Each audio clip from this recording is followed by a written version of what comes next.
Assalamualaikum warahmatullahi wabarakatuh. Ila hadratin Nabi Mustafa Rasulullah sallallahu alaihi wasallam wa ila arwah muslimin wa muslimat wa mu'minin wa mu'minat wa alihi kiram ashabil idham syai'illah wa Fatihah. A'udzu billahi minasyaitonir rajim. Bismillahirrahmanirrahim. Alhamdulillahi rabbil alamin arrahmanir rahim maliki yaumiddin iyyaka na'budu wa iyyaka nasta'in. اهدنا الصراط المستقيم صراط الذين أنعمت عليهم غير المغضوب عليهم ولا الضالين.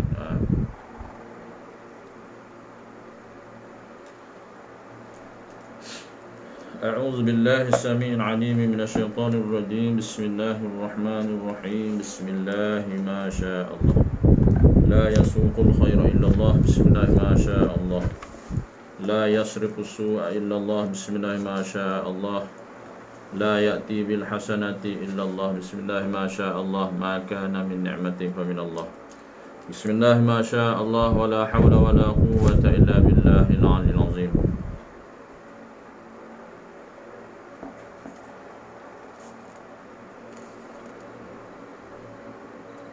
الحمد لله الحمد لله الحمد لله الذي هدانا لهذا وما كنا لنهتدي لولا أن هدانا الله.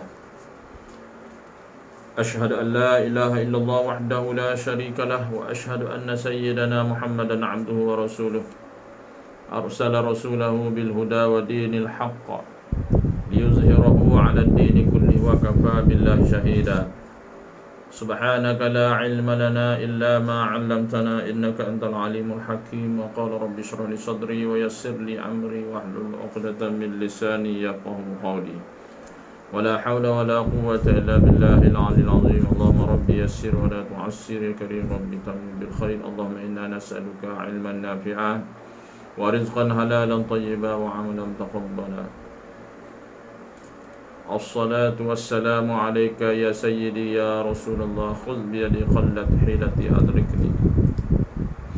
اللهم صل على سيدنا محمد الفاتح لما أغلق والخاتم لما سبق ناصر الحق بالحق والهادي إلى صراطك المستقيم وعلى آله وصحبه حق قدره ومقداره العظيم. قال الله تعالى في كتابه الكريم أعوذ بالله من الشيطان الرجيم. بسم الله الرحمن الرحيم. والعصر إن الإنسان لفي خسر إلا الذين آمنوا وعملوا الصالحات وتواصوا بالحق وتواصوا بالصبر. صدق الله العظيم. Saya hormati lagi dikasihi tuan pengurusi masjid, timbalan pengurusi, dimuliakan tuan-tuan imam, tuan Bilal, tuan Sia, pegawai dan ahli jatakuasa masjid, tuan-tuan dan puan-puan, muslimin, muslimat, mukminin dan mukminat, hadirin, hadirat sidang jemaah rahimakumullah. Alhamdulillah, syukur kita rafa'kan kepada Allah Subhanahu wa taala kerana masih lagi diberi peluang oleh Allah Subhanahu wa taala, dipilih oleh Allah SWT untuk kita sama-sama mengikuti program kuliah Maghrib kelas takmil kita. InsyaAllah selepas ini kita akan berkuliah di masjid dan surau insyaAllah. Alhamdulillah, syukur pada Allah SWT, masjid dan surau, masjid terutamanya dah boleh diteruskan solat berjamaah dan juga kuliah maghrib, kuliah dan kuliah-kuliah yang lain insyaAllah. Alhamdulillah, syukur pada Allah. Semoga Allah memberi kita peluang dan peluang seterusnya lah. Jadi kita ambillah peluang untuk kita sama-sama mengikuti kuliah-kuliah majlis ilmu sebagai bekalan akhirat kita. Kita tak tahu esok lusa kita mati. Jadi kita jangan lalai dengan keadaan kita sekarang ni. Jangan rasa selesa bila-bila pun kita mati. Jadi kita bawalah bekalan-bekalan ilmu ni, bekalan akhirat dengan iman dan takwa kita kepada Allah Subhanahu wa taala insya-Allah. Baik. Tuan-tuan dan puan-puan, muslimin muslimat, mukminin dan mukminat sidang jemaah rahimakumullah. Kita sambung pengajian kita pada malam ini. Masih lagi membicarakan tajuk itu takut al-khauf. Kitab Mukasyafatul Qulub Mukasyafatul Qulub, Imam Ghazali Mukasyafatul Qulub, dia menyingkap hati menghampiri ilahi untuk kita ilmu tasawuf, untuk kita dekat dengan Allah SWT. Bab takut Baik, al-khauf. Baik, siapa yang ada kitab boleh buka lah, muka surat 2 Mukasyafatul Qulub, Imam Al-Ghazali, pada muka surat 2. Kita sambung, kita berhenti situ. Itu pada perenggan yang ketiga akhir. Okey, kita ulang balik sikit lah, ribah balik, iaitu Bismillahirrahmanirrahim. Semoga Allah memberkati tuan-tuan guru kita, qala musannifu wa nafa'ana bi ulumihi fid dharain, amin amin rabbal alamin. Bismillahirrahmanirrahim. Orang mukmin adalah orang yang takut kepada Allah Subhanahu wa taala dengan seluruh anggota badannya. Bukan takut mulut saja tuan-tuan dan puan-puan sekalian. Ni semua orang takut mulut, tapi anggota badan tak buat. Anggota badannya takut, sebagaimana dikatakan Al-Faqih Abu Laith As-Samarkandi, bahawa tanda ketakutan kepada Allah SWT itu dapat dilihat pada 7 perkara, di antara seperti berikut. Ini tanda-tanda takut. Jadi 7 anggota lah kita kena bukti, bukan lidah saja. 7 anggota kita kena buktikan takut kita kepada Allah SWT. Boleh nampak, boleh nampak secara zahirnya, dan secara batinnya kita dengan Allah SWT. Baik, saya dah baca itu. Yang pertama itu lidah. Baik, yang pertama lidahnya. Ni. Bagaimana kita nak tengok orang bertakwa, orang takut pada Allah SWT? Bagaimana kita tengok lidahnya? Lidahnya, ia mencegahnya daripada berkata dusta. Kita ni ada lidah. Jadi bagaimana kita nak meletakkan lidah kita ni takwa, takut pada Allah?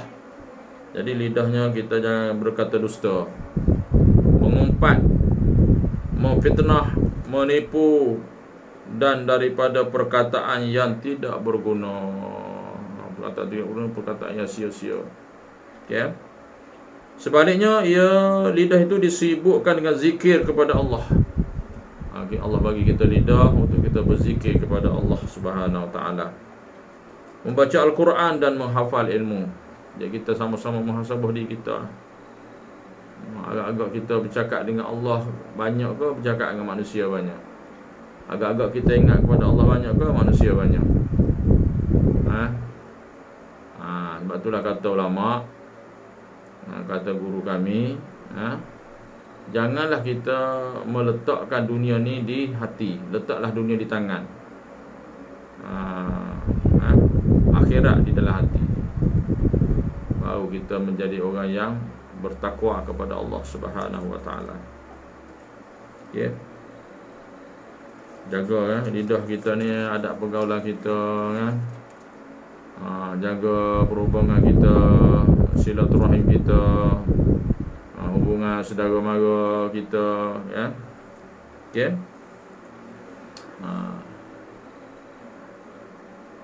Baik, yang kedua tuan-tuan, kita sambung malam ni. Yang kedua iaitu qalbunya, hati. Ia mengeluarkan rasa permusuhan. Rasa permusuhan dalam hati, dengki dan hasad kepada teman daripada dalam kalbunya. Rasa tak senang dengan dalam hatinya. Rasa permusuhan, dengki, hasad. Sebab apa? Sebab hasad dapat menghapuskan kebaikan. Apa yang hasad, dengki? Siapa yang ada hasad dengki dalam diri, maka dia menghapuskan kebaikan. Sebagaimana sabda Nabi Muhammad sallallahu alaihi wasallam, maksudnya hasad memakan. Hasad tu dengki lah. Hasad dengki memakan kebaikan. Makan amal kita, kebaikan kita, pahala kita, makan habis sebab hasad. Seperti apa? Seperti api membakar kayunya. Seperti api yang membakar kayu bakar. Agak-agak jadi apa tuan-tuan kalau bakar kayu api? Jadi abu. Tak ada guna dah lah. Kalau orang buat arang tu dia bakar tak habis, dia bakar bagi hangus je. Untuk arang tu boleh guna bara api. Ni api membakar kayu ni jadi arang, jadi debu lah. Begitulah perumpamaannya orang yang ada hasad, dengki. Hasad, tengok dengan pangkat dan sebagainya. Kita tengok sekarang macam-macam lah. Dunia sekarang kita tengok, suasana kita tengok sekarang ni macam-macam hasad, dengki dah, fitnah memfitnah. Kita tengok sendirilah dari sudut ekonominya, politiknya dan bagai-bagai lagi lah. Pasal apa? Pasal kita terlampau cinta dunia. Sebab tu kata ulama, kita sekarang diuji oleh Allah SWT dengan COVID contohnya. Jadi ada yang bertambah beriman kepada Allah SWT. Dia takut mati. Ujian ni orang mati banyak kena COVID itu asbab je, sebenarnya Allah yang bagi mati jadi dia bertambah keimanan kepada Allah, bertakwa kepada Allah SWT. Ada yang satu golongan lagi, dia bertambah kufur kepada Allah SWT, tak beriman, jadi macam-macam munafik, tak terima dengan tak redha dengan takdir Allah SWT. Itu macam-macam. Itu yang ada bunuh diri dan sebagainya. Iman ujian. Sebab tu kata ada yang bertambah imannya kerana apa? Dia tahu ini adalah ujian daripada Allah SWT. Allah nak membuktikan kekuasaan dia. Allah datangkan penyakit sikit COVID contohnya, dapat membunuh, sakit macam-macam. Itu adalah daripada Allah SWT. Jadi dia ambil pengajaran, jadi dia lebih bertakwa pada Allah SWT. Bila dia takut mati contohnya, beramal ibadat, buat persiapan untuk mati, ini orang baik, orang beriman, bertakwa. Baliknya orang yang kufur, dia menyalahkan, ni penyakit COVID ni dia menyalah ni, salah orang ni. Dan yang lepas ni teruk lagi, meletakkan makhluk tu membunuh, memberi bekas. Meletakkan COVID boleh bagi mati, meletakkan ubat boleh menyembuh, i'tiqad macam tu, rosak iman dia. Tu dia kata boleh jatuh kafir, boleh jatuh murtad. Kalau kufur kepada Allah SWT. Kalau meletakkan makhluk memberi bekas, ada yang kategori yang kufur, yang syirik. Kadang-kadang percakapan, perbuatan boleh menyebabkan jatuh kafir. Na'udzubillah min zalik. Ini ujian. Baik. Allahu Akbar. Takut kita dengan cerita macam-macam sekarang kiamat. Tapi masih lagi ramai yang tak isyak. Masih lagi ramai tak isyak. Masjid buka tak buka sama je. Kadang-kadang tu setengah tempat tu seronok pula masjid buka, tak ada kuliah. Bila ada masjid Jumaat, bila ada kuliah, tak nak datang pula. Tak ada tertarik langsung hati tu nak terikat dengan masjid. Apatah lagi tak tertarik hati nak menuntut ilmu, tak seronok. Itu masalah hati. Masalah hati tu. Kalau hati yang bersih, dia seronok, dia suka. Bila lah nak datang masjid, bila lah nak ada kuliah ni, rindu sangat kuliah ni. Dia orang yang beriman ni tak. Dia rasa gelisah. Masalah hati. Allah, kuat sungguh cinta kepada dunia. Okey. Baik. Hasad termasuk penyakit berbahaya. Penyakit hasad ni berbahaya dalam kalbu, penyakit dalaman, tak nampak. Penyakit kalbu itu tidak dapat diubati kecuali dengan ilmu dan amal. Penyakit dalaman ni boleh diubat dengan ilmu. Berilmu pada Allah SWT, tahu ni benda ni haram, benda ni tak halal, benda ni halal, benda tak halal, benda ni elok tak elok. Benda ni boleh merosakkan amal, benda ni boleh merosakkan pahala kita dengan ilmu dan juga amal. Amal-amal yang boleh kata merawat penyakit hati. Banyaklah merawat. Antaranya kata ulama menghadiri majlis ilmu, berkawan dengan orang soleh, membaca Al-Quran, berzikir, berselawat, bertahajud. Itu antara perkara-perkara yang boleh merawat hati kita. Ni hati sombong dengan orang. Okay. Baik. Penyakit hati Penyakit hati ni banyak yang terzahir daripada seseorang itu ialah sifat mazmumah, sifat yang terkeji. Lawan dia sifat mahmudah, sifat yang terpuji. Bukan senang kita nak jadi baik, hati baik, perangai akhlak yang baik, bukan senang. Atau apa sekalipun, ustaz sekalipun, bukan senang. Itu semua pilihan Allah. Tapi kita kena belajar dengan ilmu, dengan amal.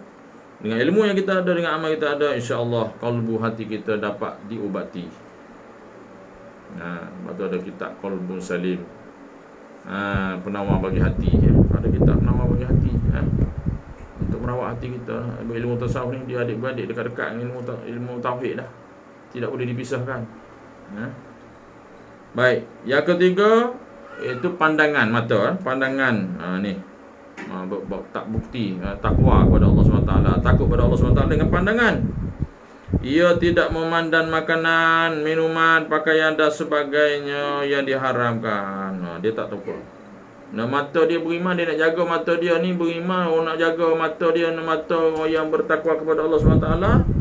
Dia mata dia jaga, dia tidak melihat perkara makanan yang haram, minuman yang haram, pakaian yang haram, segala apa benda yang haram lah, dia tidak nak. Sebab dia takut pada Allah SWT. Sebab tu kata ulama', mata yang memandang yang haram, iaitu mata dikatakan zina mata. Mulut yang mengatakan mulut yang mengucap perkara yang haram, mana zina mulut. Kalau mata melihat perkara yang haram, melihat aurat perempuan contohnya, melihat macam-macam lah, okey, video-video lucuh dan sebagainya, itu maknanya dia tidak beriman pada mata yang zina mata lah. Pandangannya pun tidak ditujukan kepada keduniaan dengan penuh kecintaan. Sebaliknya, ia mengarahkan pandangannya kepada sesuatu dengan mengambil pengajaran tanpa memandang sesuatu yang tidak halal baginya. Mengenai hal itu, Rasulullah sallallahu alaihi wasallam bersabda, barang siapa yang memenuhi kedua matanya, mata tengok mata kita, dengan pandangan yang haram, tengok macam banyaklah mata tu tengok benda yang haram, nescaya pada hari kiamat nanti Allah SWT akan memenuhi kedua matanya dengan api neraka. Na'udzubillah min zalik. Allah takutnya kita. Bukan senang no. Orang yang benar-benar beriman kepada Allah SWT, dia tak nak tengok benda-benda yang haram. Ada dia pejam mata, takut pada Allah SWT. Jadi akhir zaman ni kita terdedah banyak. Kita terdedah banyak dengan perkara-perkara maksiat ni. Contohnya terutamanya pandangan mata. Dalam handphone kita tu macam-macam. Macam-macam. Kadang-kadang kita tak tengok, orang push mari tengok, macam-macam. Allahu Akbar. Kita tengok-tengok, Masya Allah, tabarak, Masya Allah, na'udzubillah. Tengok juga, lepas tu bawa padang. Contoh, Allahu Akbar, banyaknya dosa kita. Allahu Akbar. Allahumma salli ala Sayyidina Muhammad. Jadi maknanya bukti kita beriman kepada Allah SWT pada mata ialah melihat perkara-perkara yang baik dan menutup pandangan matanya daripada perkara yang haram. Allahu Akbar. Yang keempat, perut. Perut pun sama. Perut yang beriman jaga perut. Bukti dengan perut pula. Ya. Ia kata yang bertakwa ni, takut pada Allah ni, takut yang bertakwa ni pada perut. Perut ni, yang keempat perutnya, ia tidak memasukkan ke dalam perutnya makanan yang haram. Makanan yang haram ni dua tuan-tuan. Makanan tu haram sendiri, ain makanan tu haram, tak halal. Dan satu lagi, makanan tu halal tapi sumber daripada yang haram pun tu juga haram. Dua. Ni jaga jangan masuk dalam perut kita. Kita tahu makanan tu subhat, makanan tu orang bagi, orang menang judi bagi kat kita makan, contohnya barang curi contohnya. Kita dah tahu, tak tahu lain cerita, tahu haram masuk. Ataupun kita tahu barang ni ada lemak babi contohnya, kita makan juga. Kalau kita tak tahu, tak apalah, ya. Perlu diperiksa. Jadi benda dua perkara tadi, sumber dan makanan itu sendiri haram. Jadi orang beriman dia jaga tu supaya tidak masuk dalam perkara yang haram. Sebab itu merupakan dosa besar. Ni terjejah makanan yang haram, neraka lah bagi layak dia. Sebagaimana Nabi Muhammad sallallahu alaihi wasallam bersabda yang bermaksud apabila satu suap makanan yang haram, makanan tu haram atau sumber tu makanan hasil daripada yang haram jatuh ke dalam perut, masuk dalam perut anak Adam. Kita lah. Setiap malaikat di langit dan di bumi melaknatnya selama suapan itu berada dalam perutnya. Lagi mana ada dalam perut tu malaikat Di langit dan di bumi banyak mana malaikat. Di langit banyak, tak terkira banyaknya. Mana pula anaknya, orang yang makan pakai benda yang haram tadi tu dalam perut dia tu. Sama suapan tu dalam perut. Jika ia mati dalam keadaan itu, ada suapan tu tak keluar dari dalam perut tu. Makanan yang haram ada dalam perut tu. Dia mati. Tak taubat, tak sebab taubat, maka tempat kembalinya adalah neraka Jahannam. Waliyahzubillah. Na'udzubillah min zalik. Takut tuan-tuan. Kena jaga berlakon. Allahu Akbar. Tugas dan tanggungjawab macam-macam lah. Tak amanah contohnya. Tak kira siapa dia lah. Harap gaji semata-mata, ambil duit tapi tugas tak nak jalan. Macam-macam lah tuan-tuan. Klaim tipu lah, beli bil tipu lah, macam-macam lah. Kita dengar macam-macam. Maknanya tak takut pada Allah. Beli makanan, duit tu daripada sumber yang haram, maka haram. Nabi sebut dalam hadis yang kita biasa dengar, maksudnya setiap daging yang tumbuh daripada makanan yang haram, maka pannaru aula bih, neraka lah yang layak bagi dia. Allahu Akbar. Baik, yang kelima, tuan-tuan dan puan-puan, tangan kena jaga. Ia tidak menghulurkan tangannya pada sesuatu yang haram. Sebaliknya ia menggunakan pada sesuatu yang mendatangkan ketaatan kepada Allah SWT. Tangan tu guna untuk ketaatan. Tangan tu untuk sedekah, tangan tu untuk berzikir, tangan tu untuk menolong orang. Tangan tu digunakan untuk kebaikan, bukan digunakan untuk orang untuk mencuri, untuk buat jahat. Diriwayatkan daripada Ka'abul Akhbar, ia berkata Allah SWT membina sebuah rumah daripada batu permata yang hijau. Kalau hijau di dunia zamrud lah, tapi dalam surga lagi hebat lah. Permata yang hijau, di dalam rumah itu terdapat 70,000 buah rumah, yang setiap satunya memiliki 70 buah bilik. Dah 70,000 rumah. Rumah tu lah, ada satu-satu rumah tu ada pula 70,000 buah bilik. Tidak ada yang dapat memasukinya kecuali orang yang meninggalkan setiap perkara yang haram kerana takut kepada Allah Subhanahu wa taala. Ini janji Allah. Jadi orang yang menjaga semua sekali, mengelakkan daripada terlibat perkara yang haram, maka dijanjikan 70,000 malaikat. 70,000 malaikat, 70,000 buah rumah. Setiap rumah tu 70,000 malaikat. Maka masuk siapa yang masuk tu? Orang yang benar-benar bertakwa pada Allah SWT. Baik, yang keenam tuan-tuan, kita berhabis sampai 7. Yang keenam, kaki yang bertakwa. Ia tidak berjalan untuk berbuat kemaksiatan kepada Allah SWT. Ni kaki Allah yang semayang yang kaki pergi karaoke-nya, pergi pampel, ada maksiat judi, macam-macam tempat-tempat yang maksiat pergi ya. Sebaliknya ia berjalan dalam keadaan ketaatan dan keredaannya serta dalam bergaul dengan para ulama dan orang soleh. Maknanya kaki yang beriman bertakwa ialah dia pergi ke masjid, pergi pengajian, pergi bergaul dengan para ahli ulama, dengan orang soleh. Ni tak nak pergi. Kita ni sibuk sungguh ni, masjid tak nak pergi, surau tak nak pergi, majlis ilmu pun tak pergi, sibuk dengan rumah, sibuk dengan family kita, tinggal tak. Allahu Akbar. Kalau pergi masjid pun kerana tugas, kalau pergi masjid pun kerana jawatannya. Tak kena. Orang pergi masjid kerana Allah. Tak semualah. Ada masjid-masjid mana-mana pun macam tu lah. Kadang-kadang orang dekat rumah, dekat dengan masjid pun tak pergi. Sibuk dengan bisnesnya, sibuk dengan kerjanya. Tinggallah sekejap, pergi masjid kan. Ada kuliah maghrib, isyak tu sekejap pergilah. Tidak, sibuk dengan keluarga, sibuk dengan tugas diri masing-masing sendiri. Akhirnya mati dia menyesal. Baik, yang ketujuh, yang terakhir, ketaatan. Ketaatan, ia menjadikan ketaatannya semata-mata untuk mencari redha Allah, berbakti mencari redha Allah SWT kerana takut akan riak dan kemunafikan. Dia taat pula juga ketaatan ni, mana dia buat tu bukan kerana makhluk, kerana Allah. Dia tak mahu terlibat dengan riak dan munafik, berpura-pura Islam, berpura-pura beriman tapi munafik. Contoh lawan takdir, lawan Tuhan, lawan Nabi, lawan hukum, macam-macam lah. Apabila melakukan perkara itu, ia termasuk orang-orang yang disebutkan Allah SWT dalam firman-Nya, wal akhiratu inda rabbika lil muttaqin, surah Az-Zuhruf ayat 35. Surah Az-Zukhruf ayat 35. Dan sebaliknya, kesenangan hari akhirat di sisi hukum Tuhanmu adalah khas bagi orang-orang yang bertakwa. Jadi Allah bagi amin dah. Akhirat ni orang senang macam mana? Bukan orang kaya tuan-tuan, bukan pangkat besar.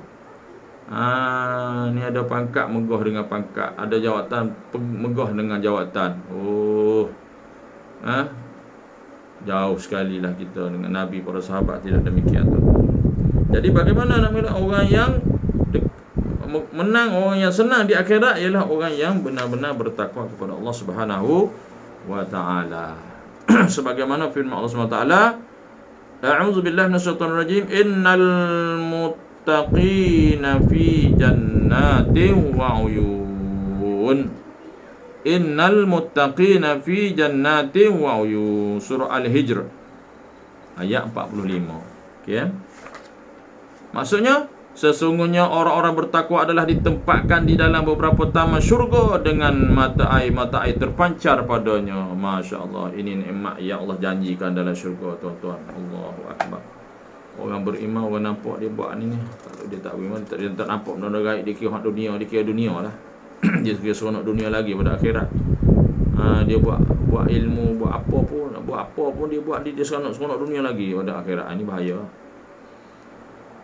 Dan Allah berfirman lagi, innal muttaqina fi jannatin wa na'im. Surah At-Tur ayat 17. Sesungguhnya orang bertakwa ditempatkan dalam taman-taman syurga dan nikmat kesenangannya yang tidak ada taranya, tak ada bandingannya. Hebat nikmat syurga ni. Tidak satu pun, tak sikit pun tak sama dengan nikmat dunia. Kita nikmat dunia ni macam-macam ada rasa hebatnya. Kita tak rasa lagi. Dan Allah bagi nikmat dunia dah lupa kepada Tuhan dah. Ni tak dapat nikmat akhirat lah. Dapat nikmat akhirat tak tahulah, tuan-tuan. Nikmat syurga tak tahulah. Tapi ni Allah rahsiakan, Allah tunggu, Allah bagi di akhirat ni, syurga ni. Masuk syurga nanti orang beriman bertakwa ni. Tapi banyak orang tak nampak. Allah SWT firman lagi, innal muttaqina fi maqamin amin. Surah Ad-Dukhan ayat 51. Sesungguhnya orang-orang bertakwa akan ditempatkan di tempat tinggal yang aman sentosa. Ini semua adalah syurga, tuan-tuan. Seakan-akan Allah SWT berfirman, pada hari kiamat mereka diselamatkan daripada api neraka. Itu selamat. Itu kata ulama, kejayaan yang sebenar ialah dia tidak ada sekatan-sekatan untuk ke syurga Allah SWT dan bebas daripada neraka. Itu orang yang beruntung, maknanya orang yang selamat daripada neraka dan masuk syurga. Dan orang yang paling beruntung lagi ialah dapat bertemu dengan Allah, dapat bertemu bersama dengan Rasulullah, dan dapat bertemu Allah SWT. Ini orang yang beruntung, orang yang mendapat redha Allah. Pasal apa mendapat redha Allah? Sebab di dunia dia redha kepada Allah. Hendaklah seorang mukmin berada di antara takut, iaitu khauf, di antara takut, khauf dan berharap, raja.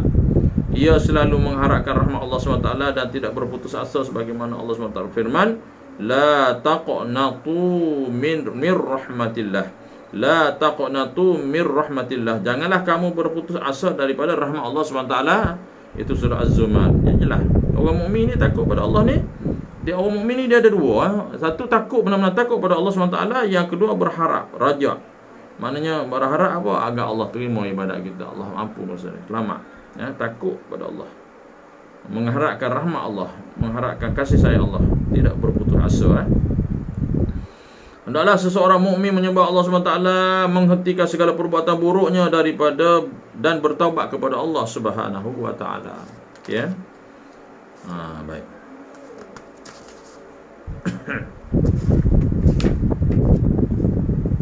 Dikisahkan ketika Nabi Daud AS duduk di pertapaannya sambil membaca kitab Zabur, tiba-tiba ia melihat seekor cacing berwarna merah di atas tanah. Ia bertanya di dalam hatinya, apakah yang Allah SWT kehendaki dengan cacing ini?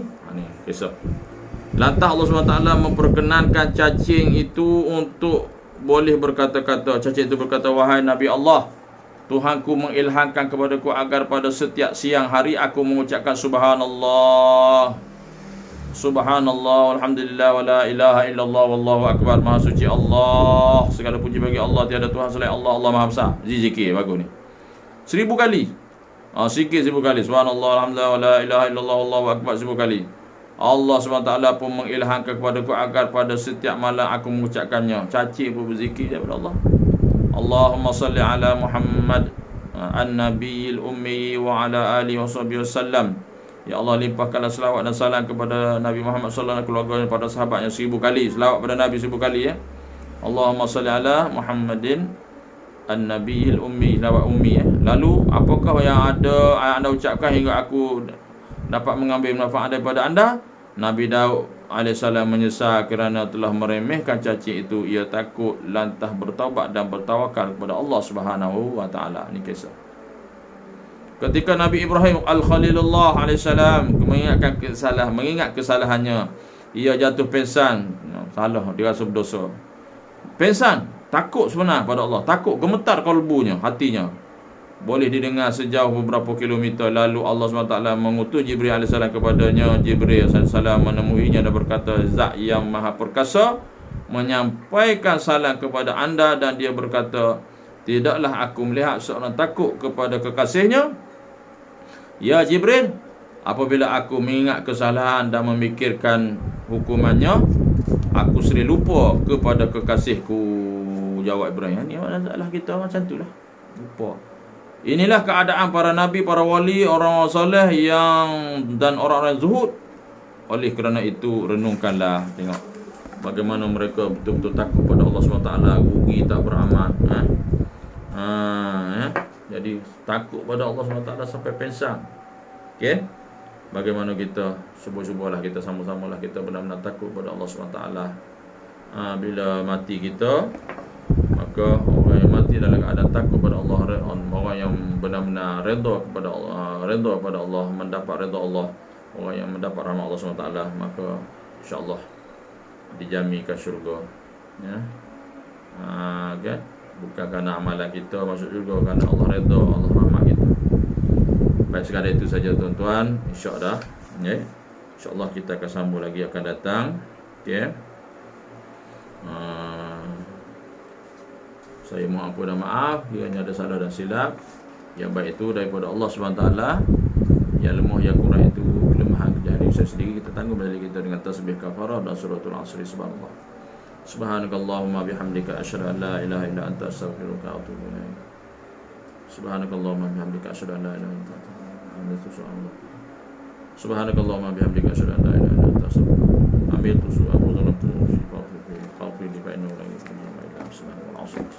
إلا الذين آمنوا وعملوا الصالحات وتواصوا بالحق وتواصوا بالصبر. أعوذ بالله من الشيطان الرجيم. بسم الله الرحمن الرحيم. والصلاة والسلام وعلى رسول الله. رضينا بالله ربا وبالإسلام دينا محمد صلى الله عليه وسلم رسولا. اللهم تعالى من النبيين بجاه خاتم المرسلين. اللهم فقهنا في الدين وعلمنا التأويل واهدنا الصراط المستقيم. اللهم أرنا الحق حقا وارزقنا اتباعه وأرنا الباطل باطلا وارزقنا اجتنابه. اللهم اجعل جمعنا هذا جمعا مرحوما وتفرقنا من بعده تفرقا معصوما. وصلى الله على سيدنا محمد وعلى اله وصحبه وسلم. والحمد لله. تقبل الله منا ومنكم تقبل يا كريم. هذا بالله التوفيق والهداية. السلام عليكم ورحمة الله وبركاته.